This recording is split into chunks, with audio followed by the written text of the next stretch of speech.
Hello, welcome to another live Google Hangout on the Living Income Guaranteed. And today we are discussing democratizing political activism and what does this all mean. First, we are going to introduce our guest today, Martijn de Graaf from the Netherlands. Hi, Martijn.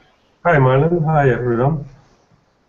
Thanks a lot for being here today with us. And you, as an observer, have a lot to say about what you've seen and realized about how the politics within a political party function and how this sometimes can disrupt, in essence, the good functioning of what a political party, a political platform should be, which is, in essence, being the platform for change. Now, let's begin looking at within the context of the living income guarantee and basic income, in essence, which is also an important movement in Europe. Why do you consider that the basic income should be a political movement, a political party, in essence, instead of just a petition done to the current government? Yeah, well, a petition is like asking for permission to have it realized, to have it created in society. But we can clearly see that the order that is now in power has vested interests in the way things are working today. So they are not willing to change. So we have to go there all by ourselves and take the positions where the decisions are made to implement it. And therefore we need to participate in politics, because politics is the way to get to the place where the laws are made.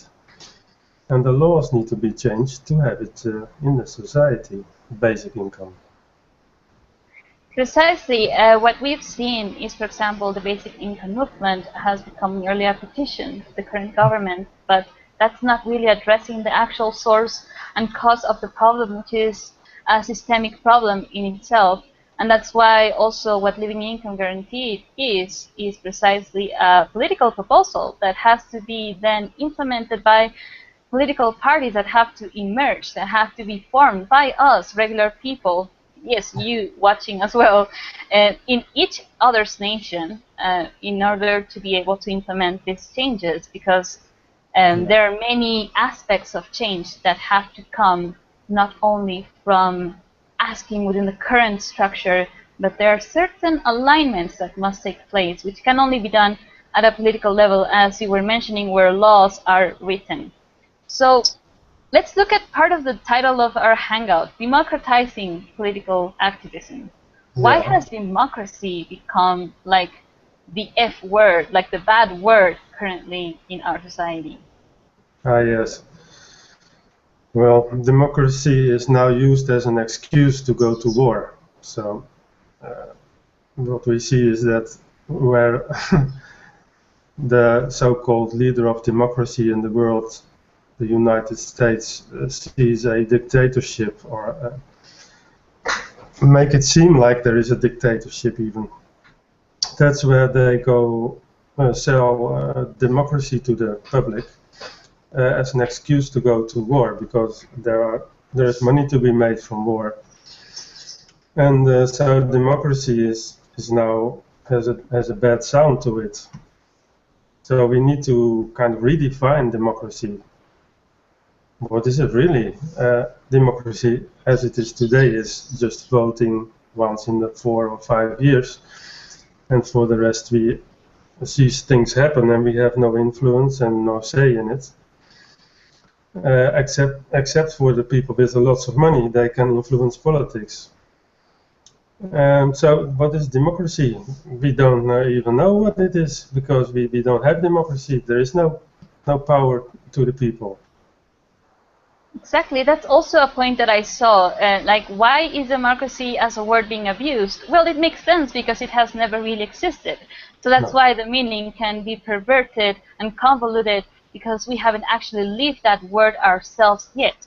Now, then we're going to see whether democracy exists within the context of a political party. What would you say about this? Yes, what I see is there is a traditional structure in the political parties where you have a hierarchical structure. There is a leadership, and then there is a sub-leadership and sub till the party members, the individuals, have a membership.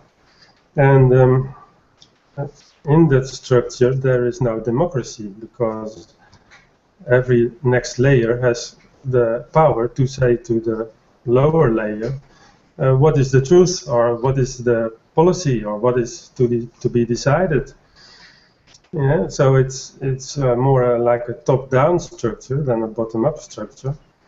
So that's no democracy. It is a kind of dictatorship, really.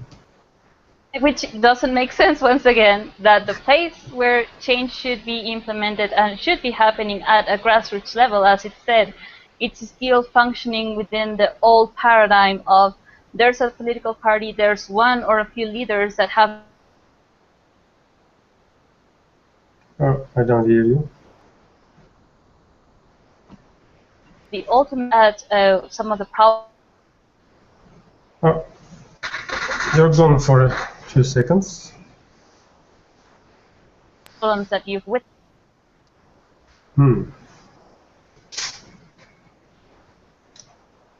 I'm waiting for the connection to return. Okay, let me know if you heard me now.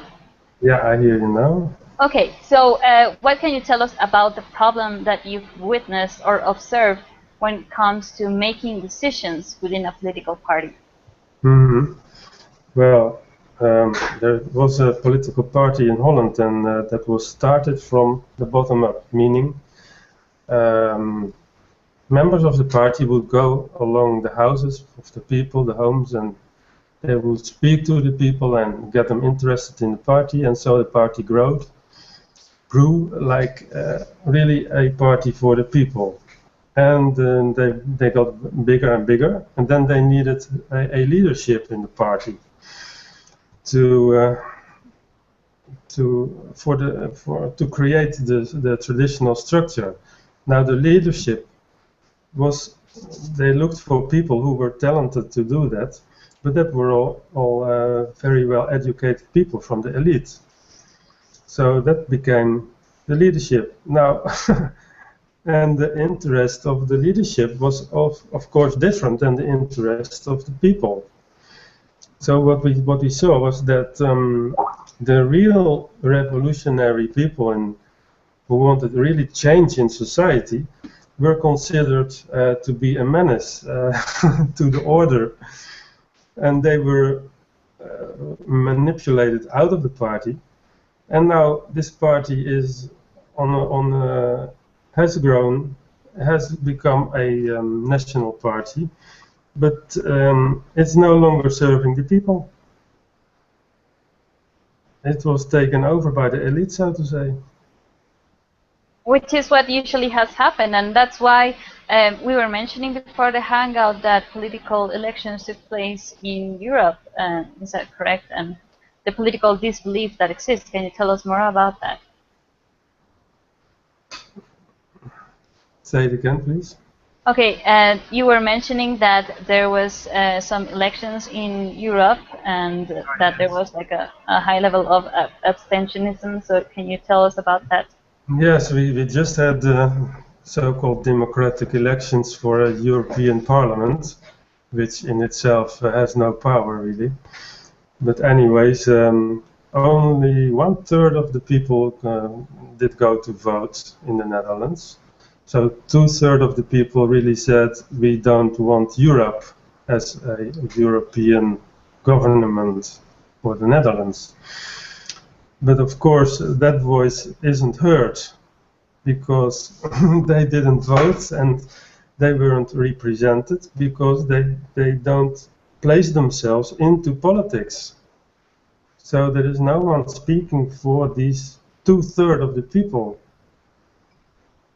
And I would also say here that the actual problem is that those 2/3 of the people, which is the majority of ourselves also around the world, that haven't actually placed ourselves in political positions become politically active, which is also the whole point of discussing this topic here.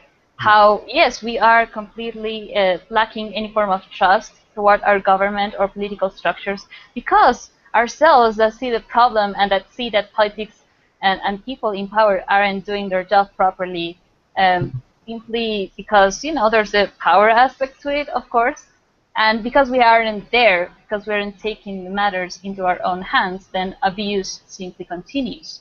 So tell us more about this hierarchical structure that you've explained, and how does it prevent effective decision-making processes? Yes, well, yeah, for instance, when no, really, I would like to say, how do we get from the hierarchical structure to democracy? Because if we have no democracy in the party, how will we ever have democracy in the country? And that's where we want to go. We want the 2/3 of the people also to be heard. And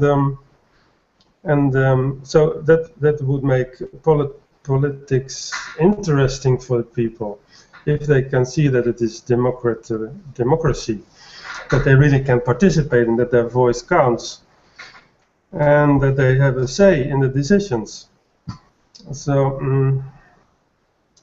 yes, so we need to learn what is democracy, and what is democracy is that we are equal, because when there is a hierarchical structure, then some people have power over other people. So people may vote because another person says so. There's still like this ship mentality. I mean, let's be clear about how things work, where because we see someone in a position of hierarchy or leadership or else above the rest of the people, then there's this massive complacency, like, okay, if that person says so, then it must be true, then it must be the best. And in that, we once again abdicate our responsibility, which is very common. And not only that, but sometimes other kind of interests vested on, such as money, power, convenience, relationships, who knows, right? So I also agree, of course, that for a political party to be effective, then democracy has to exist, wherein there's no longer one single person or a minority having the last say, so to speak, in politics, in the decisions within the party and the proposals within the party, and leaving everyone else outside of the loop, so to speak.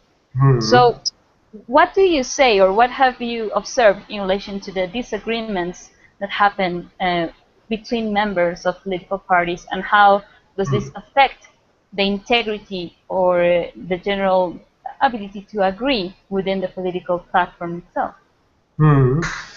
Well,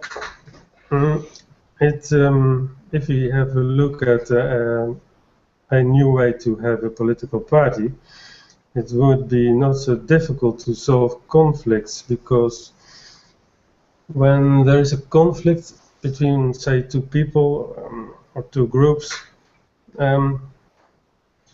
it is always the goal of the party that is the criterion of how valid the arguments are. So every group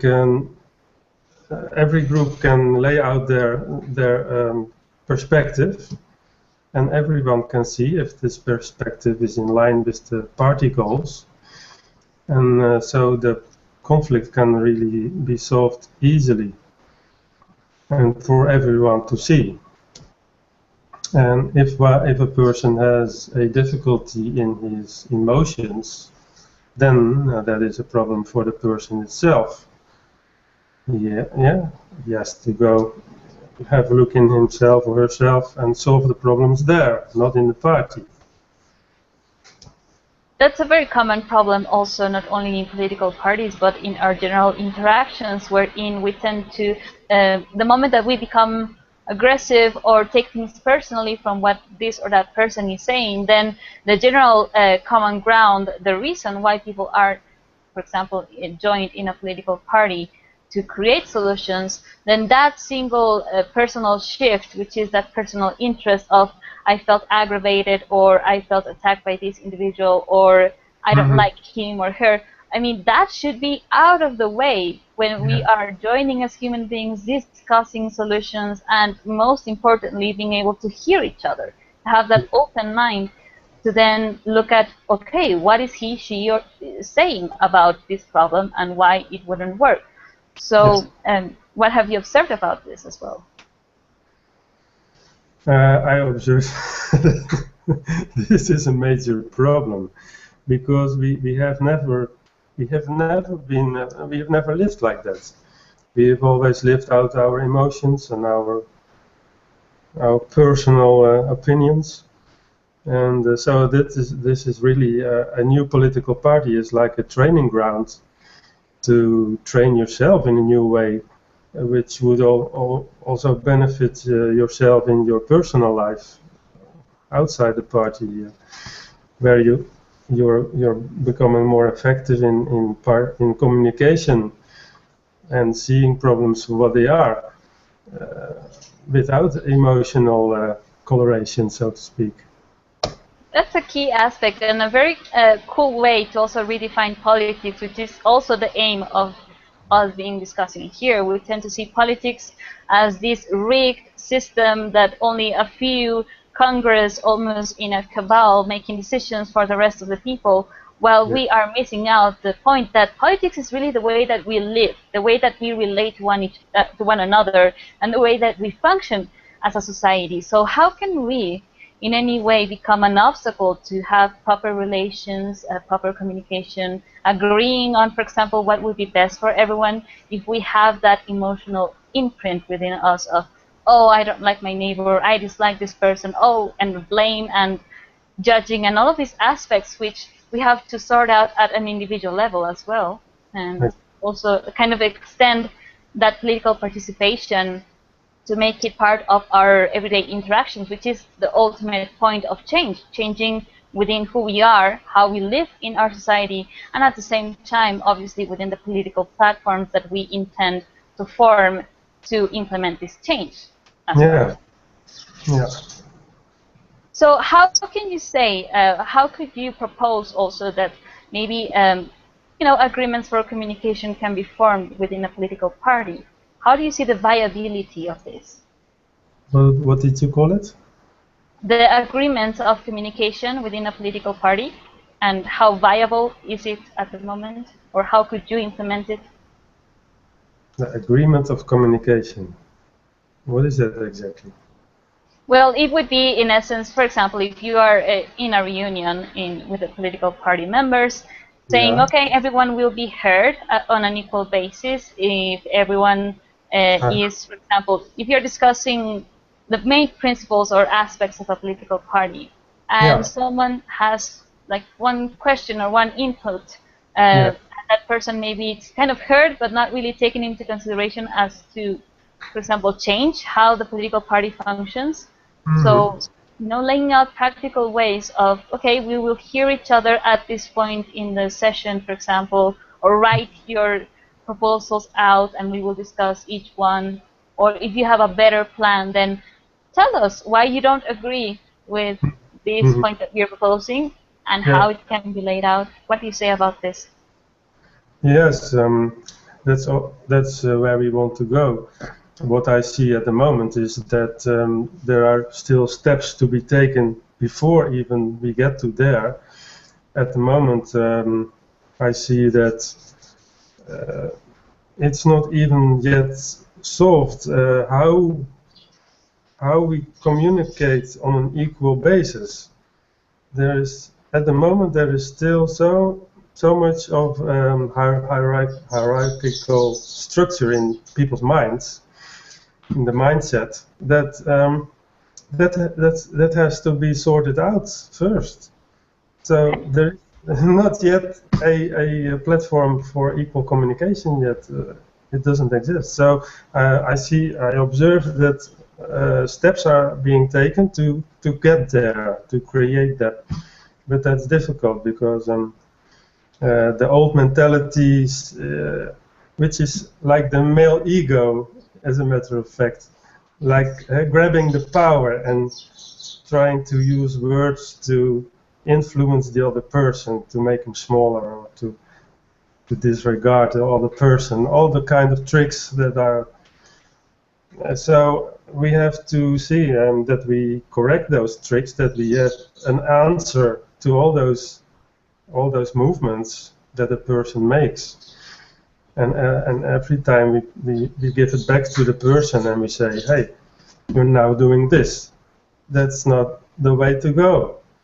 So and the person can have a look and make a decision, the decision to change, or to say, sorry, I can't go on in this party.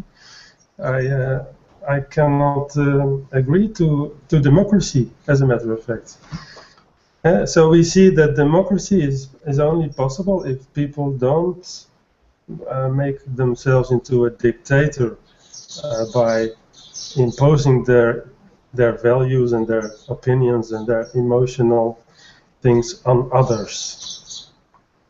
Exactly. Also, when it comes to talking about that individual responsibility, that individual participation to one another, it's really also, as you were saying, the main problem exists within us as that paradigm of hierarchy wherein throughout our entire lives as human beings, throughout our human history, we've always had that hierarchical structure. So it will take time, it will be a process to actually get out of that mentality wherein we realize there is no master, there is no president, there is no ultimate figure to whom I can entirely trust my life, my relationships, how my society functions, but that we have to collectively be that ourselves, like individual leaders, so to speak.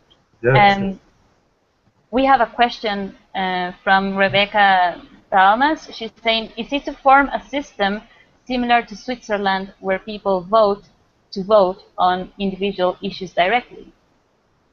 I'm not familiar with that system. So no, I cannot speak about that.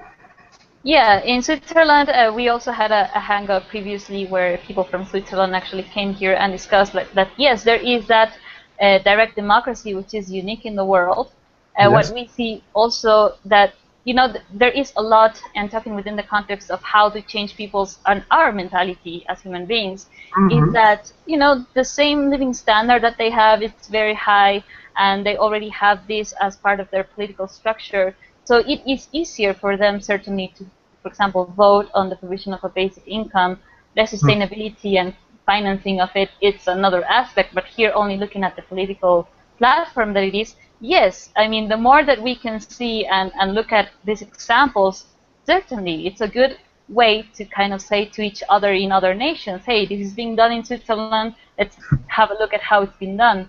But I would also still question that because we're talking about that they vote, but there's still quite a lot of tricks there, wherein even if you vote, it has to still be approved by other layers of government. So, you know, so we go back to the same situation, and that's what we are trying, and we're essentially here to debunk that need for one or a few individuals to say yes or no and have the ultimate word when it comes to decisions that can be made at a group level, and specifically here in political parties. So I also proposed to a political party here to implement in the party program that one of the end goals of the party is to end politics. Because a lot of people don't want politics any longer, because they don't trust politicians, etc. And they don't go voting. They even burn their vote bills. So if you place that in the program, that we in fact want to end politics as it is, that draws a lot of attention from people that don't vote normally. Because we still have to work with the old way of voting once in the 4 years. We don't have a direct democracy in Holland. So we need to have the attention of the people who normally don't vote. Exactly. And that's also part of why we're doing this with this specific title, Democratizing Political Activism, because we know that activism is mostly like demanding, protesting, making sit-ins, reunions, which, yes, certainly it helps to be, bring people together and discuss the problems, but there's no political movement there. There's no laying out of solutions, as we've many times discussed throughout these hangouts.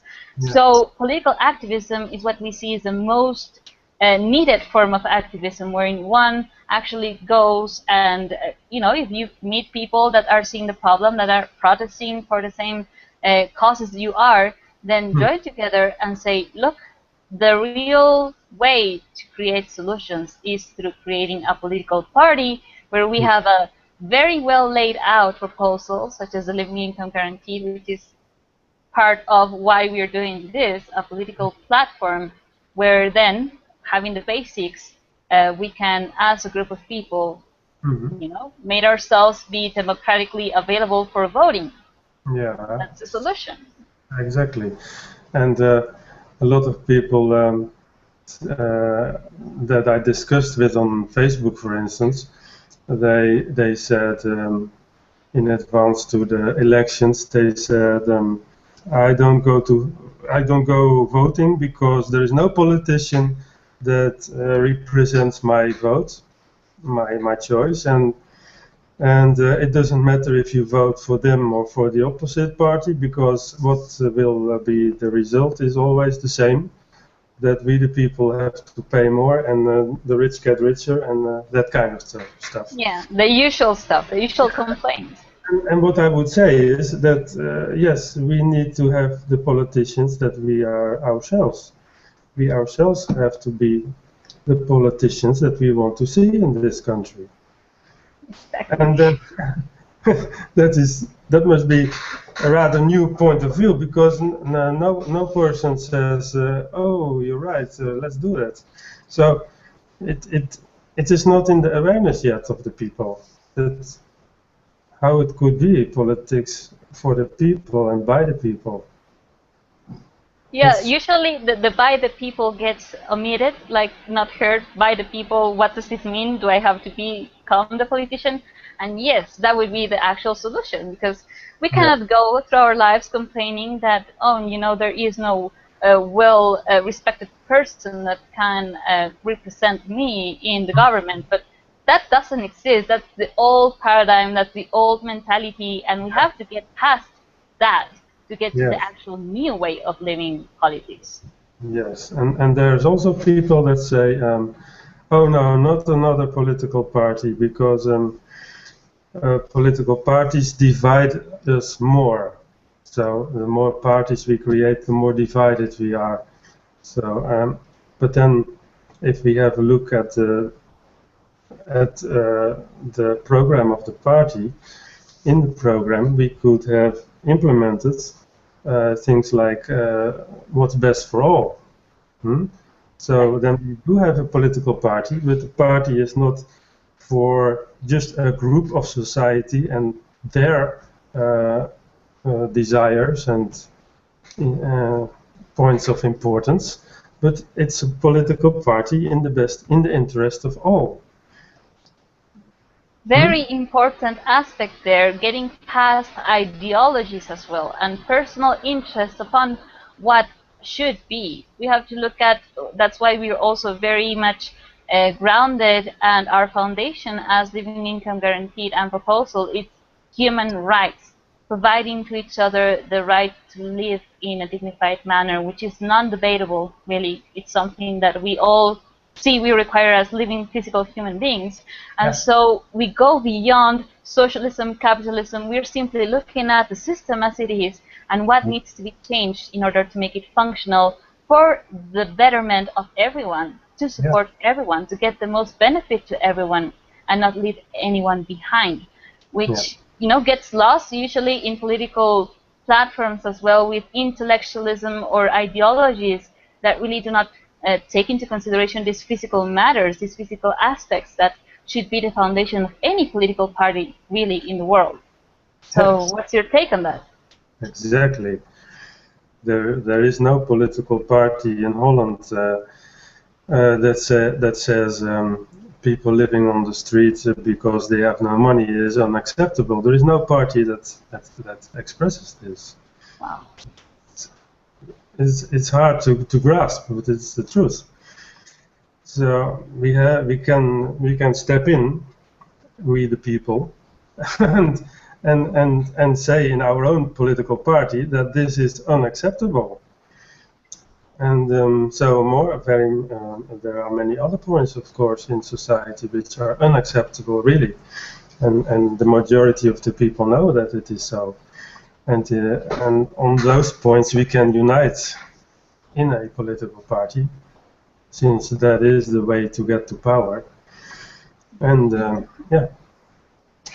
So, in essence, to wrap this up, we've then discussed the formation of a political party as a common ground where we can come with a proposal such as the living income guarantee, being able to give to each other the right to life, to create higher wages, to essentially make our current economy and our current capitalist system work for everyone, to benefit each other, and to have win-win solutions.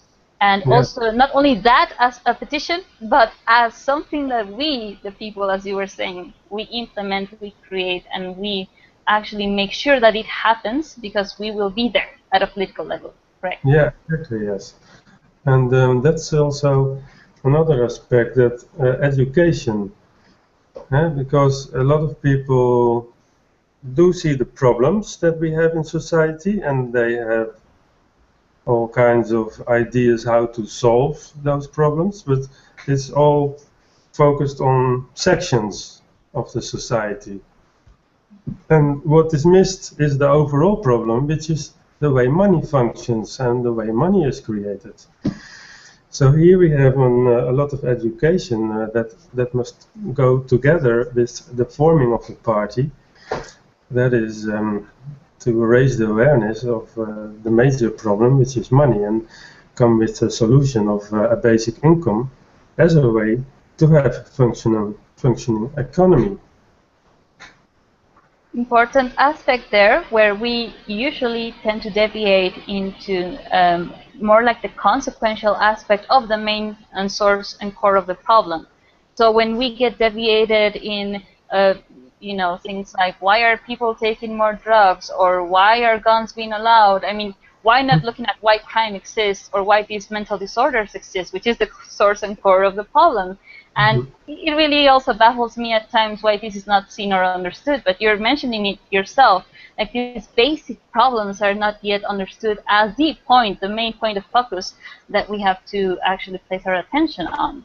So overall, we see that there's a lot of education, very, very important point, and this is also what we do here in these Hangouts, to share where we are missing all points as society, as individuals, in our self-education as well.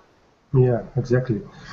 And here is a very strange problem, that the so-called good people, the ones that want to do good, the ones that see a problem like stray dogs that needs help, they want to do good, and therefore they are so focused on this one subject that they tend to not see the bigger problem. And they even are creating conflicts about the priority that we have to set.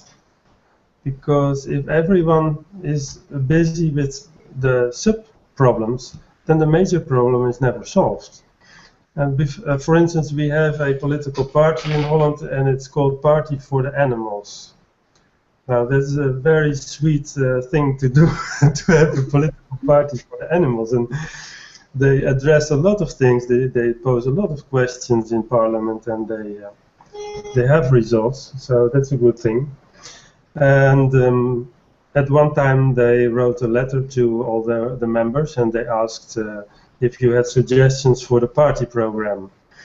So I wrote to them, and I said, you need to address the money system.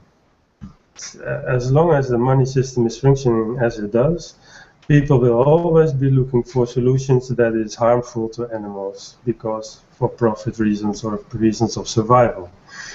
And I didn't hear a thing from them.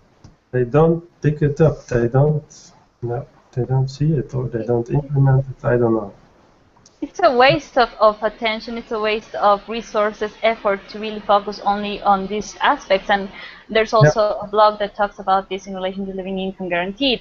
We obviously support animal rights, but before animal rights, we have to look at human rights and how we are abusing each other, not giving us the money that we require to live in decency, to have proper education, to then learn how to treat animals, learn how not to abuse the environment, animals, and so forth for the sake of profit schemes. And so, you know, I obviously agree with you that we have to look at the source and core of the problem, in essence, and focus on that before deviating our efforts on the environmental aspect, or now the whistleblower activism, or the Occupy Wall Street and so forth, but to really focus on what matters, which is why are we not giving each other money to live in dignity? Yeah. Cool. Well, Martijn, thanks a lot for being here. Do you have any last points that you'd like to share? Thanks for having me. And my last points.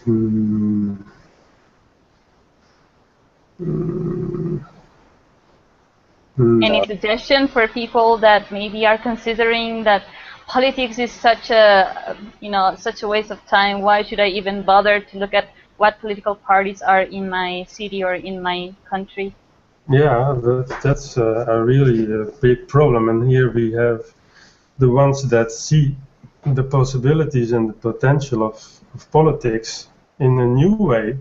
We have a big task to inform people and to show by example, by a living example, what politics really can be for the people. And so that's my last words. Yeah, for sure, I agree as well. To begin spreading the word that politics is the way, really, to change and to become an example, as you said, because no one else will do this for us. There is no magic wand that we can just wave and have our basic income in place.